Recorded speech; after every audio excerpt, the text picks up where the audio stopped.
हर हर महादेव। भक्तजनों, आप जानते हैं कि सावन का महीना चल रहा है और सावन के महीने में जो भी अधिक मास में एकादशी आती है उसे पद्मिनी एकादशी या कमला एकादशी के नाम से भी जानते हैं। तो आइए हम जानते हैं कि इसकी कथा क्या है। पद्मिनी एकादशी पर यदि आप अपनी मनोकामना के लिए भगवान से मन्नत मांगने जा रहे हैं तो इसके लिए आप व्रत वाले दिन भगवान विष्णु और लक्ष्मी नारायण मंदिर जरूर जाएं। अपने साथ पूजन के लिए मंचोपचार पूजन सामग्री साथ लेकर जाएं। ध्यान रखें अपने साथ एक पीला कपड़ा, लाल चुनरी, पीले पुष्पों की माला, लाल पुष्पों की माला लेकर जाएं।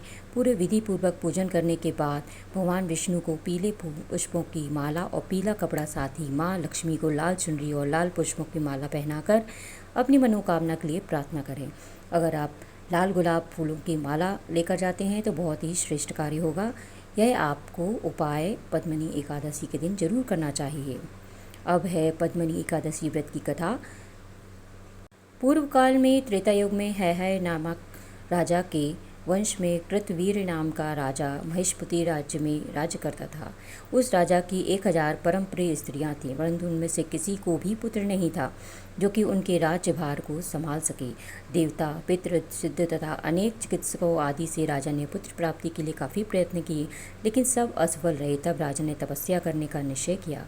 महाराज के साथ उनकी परम प्रिय रानी इक्ष्वाकु वंश में उत्पन्न हुए राजा हरिश्चंद्र की पद्मिनी नाम वाली कन्या थी। राजा के साथ वन में जाने को तैयार हो गई। दोनों अपने मंत्री को राज्यभार सौंपकर राजसी वेग त्याग कर गंधमादन पर्वत पर तपस्या करने चले गए। राजा ने उस पर्वत पर 10,000 वर्ष तक तप किया, परंतु फिर भी पुत्र प्राप्ति नहीं हुई। तब पतिव्रता रानी कमल नयनी पद्मिनी से अनुसुईया ने कहा, 12 मास से अधिक महत्वपूर्ण मलमास होता है जो 32 मास पश्चात आता है। उसमें द्वादशी युक्त पद्मिनी शुक्ल पक्ष की एकादशी का जागरण समेत व्रत करने से तुम्हारी सारी मनोकामनाएं पूर्ण होंगी। इस व्रत के करने से भगवान तुम पर प्रसन्न होकर तुम्हें शीघ्र ही पुत्र देंगे। रानी पद्मिनी ने पुत्र प्राप्ति की इच्छा से एकादशी का व्रत किया। वह एकादशी को निराहार रहकर रात्रि जागरण करती। इस व्रत से प्रसन्न होकर भगवान विष्णु ने पुत्र प्राप्ति का वरदान दिया। इसी के प्रभाव से पद्मिनी के घर कार्तवीर्य उत्पन्न हुए जो बलवान थे और उनके समान तीनों लोकों में कोई बलवान नहीं था। तीनों लोकों में भगवान के सिवा उनको जीतने का सामर्थ्य किसी में नहीं था। जिन मनुष्यों ने मलमास शुक्ल पक्ष एकादशी का व्रत किया, जो संपूर्ण कथा को पढ़ते या सुनते हैं, वे भी यश के भागी होते हैं और विष्णु लोक को प्राप्त होते हैं। एकादशी का पारण अगले दिन द्वादशी की तिथि में सूर्योदय के बाद किया जाता है। पद्मिनी एकादशी का व्रत करने वाले लोग कथा जरूर सुने, साथ ही विष्णु चालीसा भी पढ़ना चाहिए। किसी ब्राह्मण को भोज करवाकर उसे दक्षिणा आदि भी दें। साथ ही पूरे मन से भगवान विष्णु का ध्यान करते रहें और इसका पारण द्वादशी में शुभ मुहूर्त में ही करना चाहिए। अब है पद्मिनी एकादशी के दिन आप क्या ना करें। तो इस दिन भूल कर भी ये 6 गलतियाँ ना करें। तो पहला है, इस दिन यदि आपको क्रोध आता है तो अपने क्रोध को काबू में रखना चाहिए।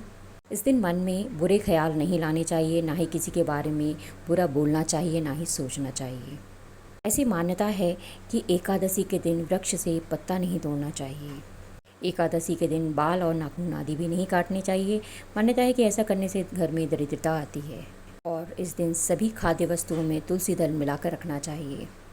पद्मिनी एकादशी के दिन तामसिक भोजन करने से बचना चाहिए। इस दिन लहसुन, प्याज, मांस या मसूर की दाल भी नहीं खानी चाहिए। ऐसा करने से एकादशी का व्रत खंडित होता है और फल प्राप्त नहीं होता है। तो ये थी पद्मिनी एकादशी से संबंधित सारी जानकारी, कथा और उसके उपाय और क्या करना चाहिए क्या नहीं करना चाहिए। यदि आपको मेरी ये कथा बहुत पसंद आई है तो प्लीज़ मेरे चैनल को सब्सक्राइब करें, लाइक करें, शेयर करें और लगातार वॉच करने के लिए धन्यवाद। हर हर महादेव। ओम नमः शिवाय। जय विष्णु नारायण।